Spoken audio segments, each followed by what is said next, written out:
இந்தியாவில் வேலை செய்கிறவங்க இருக்காங்க பார்த்தீங்களா?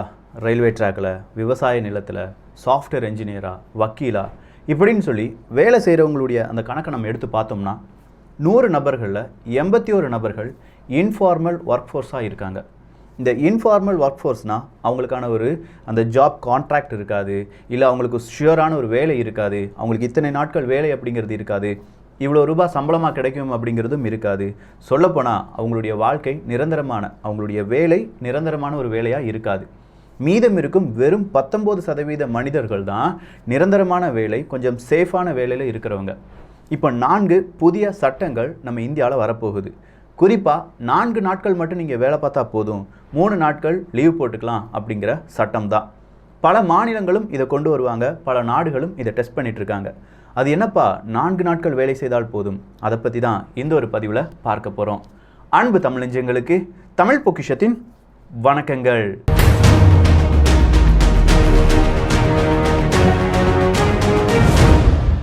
எண்பத்தி 1% மக்கள் இன்ஃபார்மல் ஒர்க்கர்ஸாக இருக்காங்க அப்படின்னு சொல்லி நம்ம பார்த்தோம்.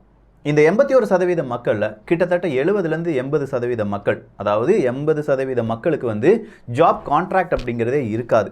மீதம் இருக்கும் நபர்களுக்கு பெய்ட் லீவ் அப்படிங்கிறதே இருக்காது. கொஞ்சம் நபர்களுக்கு நீ வேலையை கொஞ்சம் ஒரு நாள் லீவ் விட்டாலும் அவ்வளோதான், உன் வேலை முடிஞ்சிடும் அப்படிங்கிற ஒரு இக்கட்டான நிலைமையில தான் இருக்காங்க. இப்படித்தான் 100ல் 81 மனிதர்கள் நம்ம இந்தியாவில் இருக்கோம். மீதம் இருக்கும் 19 மனிதர்கள் தான் கொஞ்சம் சேஃபாக இருக்காங்க அப்படின்னு சொல்லி இன்ட்ரோவில் பார்த்தோம். ஸோ இப்போ கொண்டு வர போகிற இந்த சட்டம், அதாவது 4 விதமான குறியீடுகள் அப்படின்னு சொல்கிறாங்க, லேபர் கோட்ஸ் அப்படின்னு சொல்கிறாங்க. இந்த 4 லேபர் கோட்ஸ் அப்படிங்கிறது 44 தொழிலாளர்களுடைய சட்டத்தை உள்ளடக்கியதாக இருக்கிறது. என்னென்ன கோட்ஸ் வரப்போகுது இந்தியாவில் 2022, 2023 இந்த காலகட்டத்தில் வரப்போகும் லேபர் கோட்ஸ் என்னெல்லாம் அப்படின்னு கேட்டிங்கன்னா, 1 கோட்ஸ் ஆன் வேஜஸ், சம்பளத்தில் மாற்றங்கள் வரப்போகிறது. அடுத்ததாக கோட்ஸ் ஆன் சோஷியல் செக்யூரிட்டி, 3ஆவதாக codes on industrial safety and welfare, 4ஆவதாக இண்டஸ்ட்ரியல் ரிலேஷன்ஸ் அப்படிங்கிறது தான். ஸோ இந்த 4 விதமான கோட்ஸ் இல்லாட்டி இந்த 4 விதமான புதிய குறியீடுகள் சட்டங்கள் தான் இனி நம்ம இந்தியாவில் பல்வேறு விதமான மாநிலங்களில் பேசப்படக்கூடிய மிக முக்கியமான ஒரு விஷயம். இதில் கோட்ஸ் ஆன் வேஜஸ் அப்படின்னு சொல்லி நம்ம பார்த்தோம், சம்பளம். இந்த சம்பளம் கொடுக்கறது யார்? நமக்கு யார் முதலாளியாக இருக்காங்களோ அவங்க தான் சம்பளம் கொடுக்குறாங்க.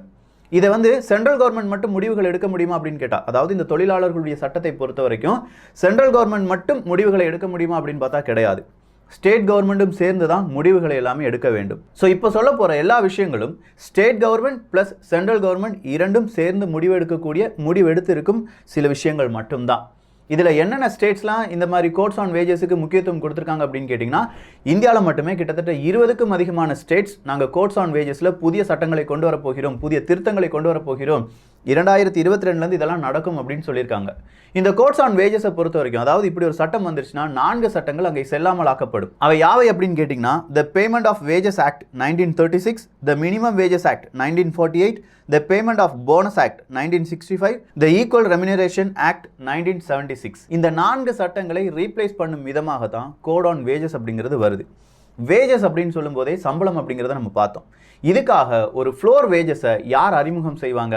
ஒன்று ஸ்டேட் கவர்மெண்ட், அப்படி இல்லைனா சென்ட்ரல் கவர்மெண்ட். இந்த சென்ட்ரல் கவர்மெண்ட் எந்தெந்த வேலையில் இருக்கக்கூடிய நபர்களுடைய வேஜஸ் சம்பளத்தை நிர்ணயிப்பார்கள் அப்படின்னு கேட்டிங்கன்னா, railways, mines and oil field.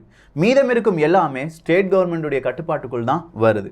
So இன்றைக்கி நீங்கள் ஒரு விவசாய கூலியாகவோ, இல்லை ஒரு ஹோட்டலில் வேலை செய்யும் நபராகவோ, இல்லை ஒரு தொழிற்சாலையில் வேலை செய்யக்கூடிய ஒரு தொழிலாளியாகவோ இருந்தீங்கன்னா, உங்களுடைய சம்பளம் அப்படிங்கிறது மினிமம் இவ்வளவு இருக்க வேண்டும் அப்படின்னு சொல்கிறத ஸ்டேட் கவர்மெண்ட் இனி யாருக்கு சொல்லிக் கொடுப்பாங்க? அங்கே இருக்கக்கூடிய முதலாளிகளுக்கு சொல்லிக் கொடுப்பாங்க. அந்த முதலாளிகள் இந்த ஸ்டேட் கவர்மெண்ட் அப்படி இல்லைனா சென்ட்ரல் கவர்மெண்ட் சொல்லியிருக்கும் அந்த மினிமம் வேஜஸை கொடுத்தே ஆக வேண்டும். இதுதான் 2022லேருந்து நடக்க போகுது. என்ன ப்ரோ இப்படிலாம் சொல்கிறீங்களே, எங்கள் ஊரில் 169 ரூபா தான் டெய்லி வேஜஸாக கொடுத்துட்ருக்காங்க அப்படின்னு சொல்கிறது ரொம்ப பெரிய கொடூரம்.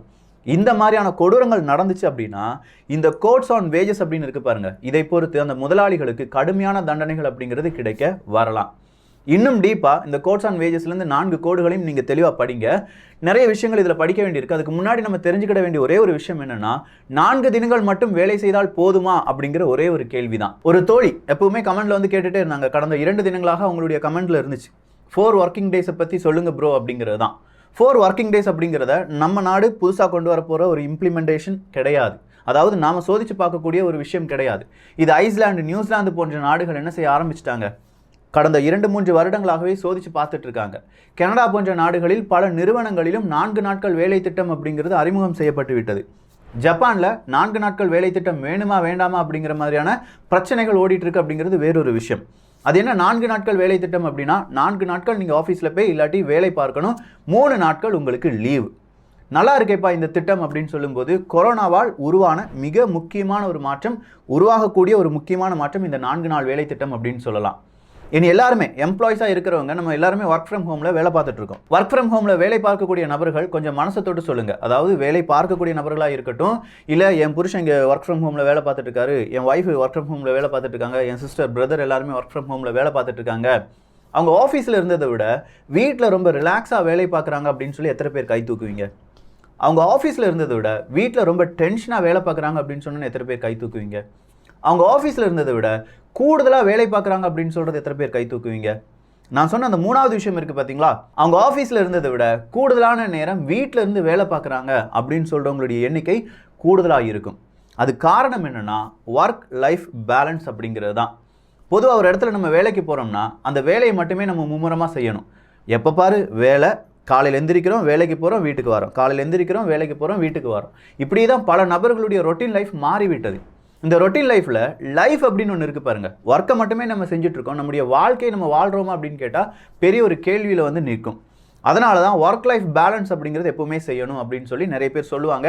நிறைய பேரால் அதை செய்யவே முடியாது. காரணம், நம்ம இந்த வேலையை விட்டுட்டோம்னா இல்லாட்டி இந்த வேலையை சரியாக செய்யலைன்னா நமக்கு பின்னாடி இருக்கிறவன் இந்த வேலையை எடுத்துகிட்டு போயிடுவான், நம்ம முதலாளி வேற ஒரு நபருக்கு இந்த வேலையை கொடுத்துருவாரு, நமக்கு போனஸ் கிடைக்காது அப்படின்னு சொல்கிற பல ப்ரெஷர் அப்படிங்கிறது இருக்குது. ஸோ இந்த ஒர்க் லைஃப் பேலன்ஸ் அப்படிங்கிறது எப்படி கொஞ்சம் மேம்படுத்தலாம் அப்படின்னு சொல்லி பல வருடங்களாகவே ஆராய்ச்சிகள் அப்படிங்கிறது நடைபெறுகிறது. அந்த ஆராய்ச்சியில் தான் நியூசிலாந்து, ஐஸ்லாந்து போன்ற நாடுகளில் 4 நாட்கள் வேலை திட்டம் அப்படிங்கிறது கொண்டு வரப்பட்டது. ஆனால் கொரோனா வைரஸ் வந்துச்சு பாருங்க. இந்த கொரோனா வைரஸ் வந்ததோடி முதலாளிகளுக்கு சின்னதாக ஒரு ஃபயர் கிடைச்சிருக்கு. மக்கள் இல்லாட்டி எம்ப்ளாயீஸ் வேலை செய்வாங்க, அவங்கள ஆஃபீஸ்க்கு கூட வர வைக்க வேண்டாம், அதனால் இந்த 4 நாள் திட்டத்தில் நம்ம என்ன செய்யலாம், கொஞ்சம் மும்முரம் காண்பிக்கலாம் அப்படிங்கிற ஒரு முடிவுக்கு வந்திருக்காங்க. ஸோ 4 நாட்கள் நம்ம வேலை செய்யணும்னா 8 மணி நேரம் வேலை செஞ்சால் போதுமா அப்படின்னு கேட்டால் கிடையாது. இந்த இடத்துல தான் ஒரு ட்விஸ்ட் இருக்குது. கண்டிப்பாக நீங்கள் 12 மணி நேரம் வேலை செய்யணும். ஒரு வாரத்துக்கு 45லேருந்து 48 மணி நேரம் வேலை பார்க்க வேண்டும் அப்படிங்கிறது தான் இந்தியர்களுடைய ஒரு கணக்கு. அது 5 நாள் வேலை செஞ்சாலும் சரி, 4 நாட்கள் வேலை செஞ்சாலும் சரி. ஸோ 4 நாட்கள் 12 மணி நேரம் நீங்கள் வேலை பார்க்கணும்.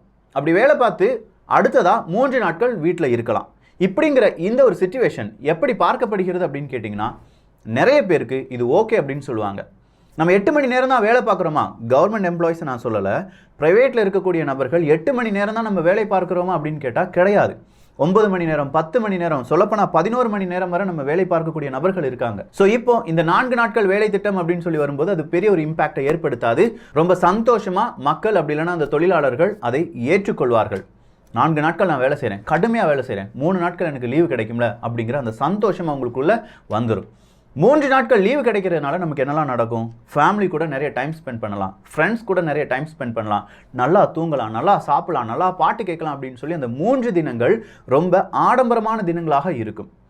ஸோ இதனால் ஒரு கம்பெனிலேருந்து சில நபர்கள் வெளியேறுவது, எனக்கு இந்த வேலை வேண்டாம் அப்படின்னு சொல்லி வெளியேறுவது குறையும் அப்படின்னு ப்ரூவ் பண்ணப்பட்டிருக்கிறது. அந்த வேலையினுடைய எஃபிஷியன்சி கூடும் அப்படின்னு சொல்லி ப்ரூவ் பண்ணியிருக்காங்க. அடுத்ததாக ஜாப் சாட்டிஸ்ஃபேக்ஷன், நான் நல்லா தான் வேலை பார்க்குறேன், எனக்கு இந்த வேலை பிடிச்சிருக்கு அப்படிங்கிற அந்த ஜாப் சாட்டிஸ்ஃபேக்ஷன் இன்க்ரீஸ் ஆகும் அப்படின்னு சொல்லியிருக்காங்க. 4வதாக கிளைமேட் சேஞ்சுக்கு இது பெரிய அளவு உந்து சக்தியாக இருக்கும் அப்படின்னு சொல்கிறாங்க. என்னடா 4 நாள் வேலை பார்க்குறதுக்கும் கிளைமேட் சேஞ்சுக்கும் என்ன தொடர்பு அப்படின்னு கேட்டிங்கன்னா, 4 நாட்கள் மட்டும் ஆஃபீஸ்க்கு வந்தால் போதும், 3 தினங்கள் ஆஃபீஸ்க்கு வர வேண்டாம், ஆஃபீஸ் பஸ், ஆஃபீஸ் கார் எதுவுமே இயங்காது, அதன் காரணமாக பெட்ரோலியம் அப்படிங்கிறது ஒரு நாள் குறைவாக பயன்படுத்தப்படும். 3 நாட்கள் கம்பெனி நிறுவனங்கள் இயங்காது, அதன் காரணமாக எலக்ட்ரிசிட்டி குறைவாக பயன்படுத்தினால் போதும். இந்த ஒரு கணக்குப்படி பார்க்கும்போது நிச்சயமாக இது கிளைமேட் சேஞ்சுக்கும் நல்லதாக தான் இருக்கும் அப்படின்னு சொல்லி பல நபர்களாலும் சொல்லப்படுது. அடுத்ததாக கோஸ்ட் எஃபெக்டிவாக இருக்கும் அப்படின்னு சொல்கிறாங்க. அதாவது ஒரு தினம் கம்பெனியை மூடும்போது அந்த கம்பெனிக்கு 20% செலவுகளை குறைக்க முடியும் அப்படின்னு சொல்லி ஒரு ஆய்வு சொல்லுது. இதன் காரணமாக அந்த நிறுவனத்துக்கு லாபம் கிடைப்பதற்கான வாய்ப்புகள் இருப்பதாகவும் சொல்லுகிறார்கள். இவ்வளோ நல்லது இருக்குது அப்படின்னு சொல்லி நம்ம பார்த்துட்டோம். ஆனால் இதில் கெட்டதும் இருக்குது. 4 நாட்கள் வேலை திட்டத்தில் கெட்டது என்ன இருக்குது அப்படின்னு கேட்டிங்கன்னா, உங்கள் கையில் குறைவான சேலரி கிடைப்பதற்கான வாய்ப்புகள் இருக்குது அப்படின்னு சொல்கிறாங்க. இது வேறு எந்த நாட்டிலையும் கிடையாது, இந்தியாவில் மட்டும் குறைவான சேலரி, ஆனால் உங்களுக்கு பிஎஃப் அப்படிங்கிறது கூடுதலாக கிடைப்பதற்கான வாய்ப்புகள் இருக்குது அப்படின்னு சொல்கிறாங்க. ஏன்னா இந்தியாவில் இருக்கக்கூடிய பல நிறுவனங்களிலும் இந்த பிஎஃப் அப்படிங்கிறது ப்ராவிடென்ட் ஃபண்ட் அப்படிங்கிறதுல பெரிய தில்லாலங்கடி வேலைகள் இருக்கு, அது பெரிய குளறுபடியா இருக்கு அப்படிங்கிறது பெரிய ஒரு ரிப்போர்ட்டாவே இருக்கு. நிறைய எம்ப்ளாயிஸுக்கு பிஎஃப் கிடைக்கல, நிறைய எம்ப்ளாயிஸுக்கு பிஎஃப் ரொம்ப குறைவாக தான் கிடைக்குது அப்படின்னு சொல்ற பல பிரச்சனைகள் இருப்பதால் 2022 2023 இந்த வருடத்தில் மட்டும் என்ன நடக்க போகுது, குறைவான சேலரி கிடைக்க போகுது, பிஎஃப் கொஞ்சம் கூடுதலாக கிடைப்பதற்கான வாய்ப்புகள் இருக்கு அப்படின்னு சொல்றாங்க. குறைவான சேலரி கையில் கிடைப்பதால் கொஞ்சமா அது ஒரு டிமெரிட்டா பார்க்கப்படுது. அடுத்ததா இந்த 4 நாட்கள் வேலை திட்டத்தில் இருக்கக்கூடிய பிரச்சனை என்ன அப்படின்னு கேட்டிங்கன்னா, லீவ் பாலிசி ரொம்ப பெரிய அளவில் பிரச்சனையாக மாறும். இப்போ 3 தினங்கள் தான் நான் வேலை பார்க்குறேன், இன்னொரு தினம் ஒரு எக்ஸ்ட்ராவாக நான் லீவ் எடுக்கிறேன்னா கம்பெனிக்கு அது பெரிய லாஸாக மாறுவதற்கான வாய்ப்புகள் இருக்குது அப்படின்னு சொல்கிறாங்க. ஏன்னா 12 மணி நேரம் ஒரு ஆள் வேலை செய்வது அப்படிங்கிறது முழுமையாக நிற்கும். ஸோ லீவ் பாலிசியை எப்படி நிறுவனங்கள் சரி செய்ய போகிறது அப்படிங்கிறது ஒரு கேள்வி அங்கே கேட்கப்படுது. அடுத்ததாக இருக்கக்கூடியது ஷிஃப்ட் அப்படிங்கிறது தான். 24 மணி நேரமும் ஒரு நிறுவனம் இயங்கிக் கொண்டே இருக்க வேண்டும். குறிப்பாக கால் சென்டர்ஸ் அப்படிங்கிறதுலாம் எப்பவுமே அவங்களால லீவ் எடுக்க முடியாது, ஒரு நாள் கூட லீவ் போட முடியாது. ஸோ இந்த மாதிரி 24 மணி நேரம் இயங்கக்கூடிய பலவிதமான நிறுவனங்களுக்கு 4 நாட்கள் வேலை திட்டம் அப்படிங்கிறது சரியாகாது. இல்லாட்டி எக்ஸ்ட்ராவாக ஒரு ஷிஃப்ட் என்ன செய்ய வேண்டியதாக இருக்கும், சில நபர்களை புதிதாக வேலைக்கு எடுக்க வேண்டியதாக இருக்கும் அப்படின்னு சொல்கிறாங்க. அந்த ஒரு நாளை காம்பன்சேட் பண்ணுறதுக்காக பல நபர்கள் புதிதாக எடுக்கப்பட்டு புதிய ஷிஃப்ட் எல்லாமே கிரியேட் பண்ண வேண்டியதாக இருக்கும் அப்படிங்கிறது தான் இதனுடைய அடுத்த ஒரு பிரச்சனையா பார்க்கப்படுது. அடுத்ததா கஸ்டமர் சாட்டிஸ்ஃபேக்ஷன் அப்படிங்கிறது தான். கஸ்டமர் சாட்டிஸ்ஃபேக்ஷன் அப்படின்னு சொல்லும்போது நீங்கள் ஒரு நிறுவனத்தில் வேலை பார்த்துட்டு இருக்கீங்க, 4 நாட்கள் தான் நீங்கள் வேலை பார்க்குறீங்க. ஆனால் இன்னொரு நாட்டில் இருக்கக்கூடிய ஒரு கிளைண்டாக இருக்கலாம், அவங்க 5 நாட்கள் வேலை செய்யக்கூடிய நபர்களாக இருந்தார்கள் என்றால் இந்த 4 தினங்களில் நீங்கள் செய்ய வேண்டிய வேலையை அவங்க கிட்ட முடிச்சு கொடுத்து 5வது நாள் அவங்க உங்ககிட்ட ஏதாவது கேள்விகள் கேட்க வேண்டும் என்றால் அது நடக்காது. ஸோ இப்படி எல்லா நாடுகளும், இந்த உலகத்தில் இருக்கக்கூடிய எல்லா நாடுகளும் ஒரே மாதிரி 4 நாள் வேலை திட்டத்துக்கு வந்தால் மட்டும்தான் இது சரியாக இருக்குமே தவிர சில நாடுகள் வந்தால் பெரிய பிரச்சனைகள் வரும் அப்படிங்கிறதும் அடுத்த ஒரு டிமெரிட்டாக பார்க்கப்படுது. எல்லா வேலைகளுக்கும், எல்லா தொழில் நிறுவனங்களுக்கும் இது சாத்தியப்படாது. சில தொழில் நிறுவனங்களுக்கு இல்லாட்டி சில வேலைகளுக்கு மட்டும் இந்த 4 நாட்கள் வேலை திட்டம் அப்படிங்கிறது செல்லுபடி ஆகலாம் அப்படிங்கிறதும் சில கருத்துக்களா சொல்லப்படுது. மிக முக்கியமான ஒரு டிமெரிட் என்ன அப்படின்னு கேட்டிங்கன்னா ஃபால்ஸ் எக்ஸ்பெக்டேஷன் அப்படிங்கிறது தான். நம்ம நிறைய எக்ஸ்பெக்ட் பண்ணுவோம், அதாவது இந்த 4 நாட்கள் வேலை திட்டம் 3 நாட்கள் வீட்டில் இருந்தெல்லாம் ஜாலியாக இருந்தலாம், 12 மணி நேரம் வேலை பார்த்தா போதும் அப்படிங்கிற அந்த ஒரு எதிர்பார்ப்பு, அந்த எதிர்பார்ப்பு ஒரு நேரத்தில் ஏமாற்றமாக மாறும். 3 நாட்கள் வேலை அப்படின்னு சொல்லும்போது மறுபடியும் அங்கே ப்ரெஷர் அப்படிங்கிறது கம்மியாகும்னு சொல்லி நிறைய பேர் சொன்னாலும் 3 நாட்களுக்கு பிறகு ஒரு எம்ப்ளாயி அவங்களுடைய ஆஃபீஸ்க்கு வரும்போது பிரச்சனைகள் மறுபடியும் ப்ரெஷராக மாறுவதற்கான வாய்ப்புகள் இருக்குது. ஸோ இந்த எக்ஸ்பெக்டேஷன் அப்படிங்கிறது கொஞ்சம் பாதிப்படைவதற்கான வாய்ப்புகள் இருக்குது அப்படின்னு சொல்லப்படுகிறது. எது எப்படி இருந்தாலும் 2022 4 நாட்கள் வேலை திட்டம் அப்படிங்கிறதுல இந்தியாவில் பல மாநிலங்களும் ஈடுபடுவதற்கான வாய்ப்புகள் இருப்பதாக சொல்லப்படுகிறது. அதில் குறிப்பாக வேலை செய்யக்கூடிய கோட் எது இல்லாட்டி சட்டம் எது அப்படின்னு கேட்டிங்கன்னா கோட் ஆன் வேஜஸ் அப்படிங்கிறது தான். ஜூலை மாதம் 23ஆம் தேதி 2019 கோட் ஆன் வேஜஸ் அப்படிங்கிறத நம்ம அறிமுகப்படுத்துகிறாங்க நம்ம இந்திய அரசாங்கம். அதே ஜூலை மாதத்திலே அது என்ன செய்யப்படுது, லோக்சபால தீர்மானமாக நிறைவேற்றப்படுகிறது. ராஜ்யசபால ஆகஸ்ட் மாதம் 2ஆம் தேதி 2019 வருடம் அது ஒரு சட்டமாகவே மாற்றப்பட்டு விட்டது. ஸோ கோட் ஆன் வேஜஸ் அப்படிங்கிறத இம்ப்ளிமெண்ட் பண்ணுறதுக்கு மட்டும்தான் இப்போ டிலே வந்துக்கிட்டே இருக்கு. சொல்லப்போனால் இந்த ஏப்ரல்லே, அதாவது 2021 ஏப்ரல்லே கோட் ஆன் வேஜஸ் அப்படிங்கிறத பல மாநிலங்களும் செயல்முறைப்படுத்திவிடும் அப்படின்னு சொல்லி எதிர்பார்க்கப்பட்டது. ஆனால் மறுபடியும் கொரோனா வைரஸ் காரணமாகத்தான் 2022 இந்த கோட் ஆன் வேஜஸாக இருக்கட்டும் இல்லாட்டி இன்னும் 3 சட்டங்களாக இருக்கட்டும் அது எல்லாமே 2022 பிரதிபலிக்கும் அப்படின்னு சொல்லிட்டு இருக்காங்க. இந்த கோட் ஆன் வேஜஸ் அப்படிங்கிறதுல சென்ட்ரல் கவர்மெண்ட்டோட ஸ்டேட் கவர்மெண்ட்டுக்கு தான் கூடுதல் சக்தி இருக்குது அப்படின்னு சொல்லி நம்ம பார்த்தோம். அதில் குறிப்பாக ஸ்டேட் கவர்மெண்ட் செய்ய வேண்டிய வேலை மினிமம் வேஜஸ் அப்படிங்கிறது தான். ஃபிக்ஸிங் த மினிமம் வேஜஸ், ஓவர் டைம் பார்க்குறது எப்படி, அதில் போனஸ் எப்படி, இந்த மாதிரி பல பிரச்சனைகளை உள்ளடக்கியது தான் கோட் ஆன் வேஜஸ். நான் சொல்கிற இந்த டாபிக் உங்களுக்கு வேணா தேவையில்லாமல் இல்லாட்டி எனக்கு புரியாமல் இல்லாட்டி இது வேறு யாருக்கும் அப்படின்னு சொல்லி நீங்கள் நினைக்கலாம். நம்ம வீட்டை சேர்ந்த யாரோ ஒரு நபர் ஏதோ ஒரு விதத்தில் வேலை செய்து கொண்டிருக்கிறார்கள், அவர்களுக்கு பாதிப்பு ஏற்படுத்தக்கூடிய இல்லாட்டி அவர்களுக்கு நன்மை ஏற்படுத்தக்கூடிய ஒரு விஷயத்தை பற்றி நம்ம டிஸ்கஸ் பண்ணிட்டு இருக்கோம். இன்னைக்கு இது சாதாரண டிஸ்கஷனாக தமிழ் புக்ஸ் ஸ்டார்ட் ஆகிருக்கு. நாளைக்கு இந்தியாவே இதை பற்றி பேசும்போது மறுபடியும் இதனுடைய ஆழமான கருத்துக்கள் பகிரப்படும். நீங்கள் இப்போ தேடி பார்க்க வேண்டியது what are the 4 codes, labour codes அப்படிங்கிறத தேடி பாருங்க. அதில் உங்களை பாதிக்கக்கூடிய கோட்ஸ் எது அப்படிங்கிறத கண்டுபிடிங்க. 4 நாட்கள் வேலை திட்டம் அப்படிங்கிறது நல்லதா கெட்டதா அப்படிங்கிற உங்களுடைய கருத்துக்களும் இங்கே வரட்டும். எல்லோரும் தமிழ் பொக்ஷத்தில் இணைந்திருங்கள். நல்லதை பகிர்ந்து நல்ல சமுதாயத்தை உருவாக்குவோம். நன்றி, வணக்கம்.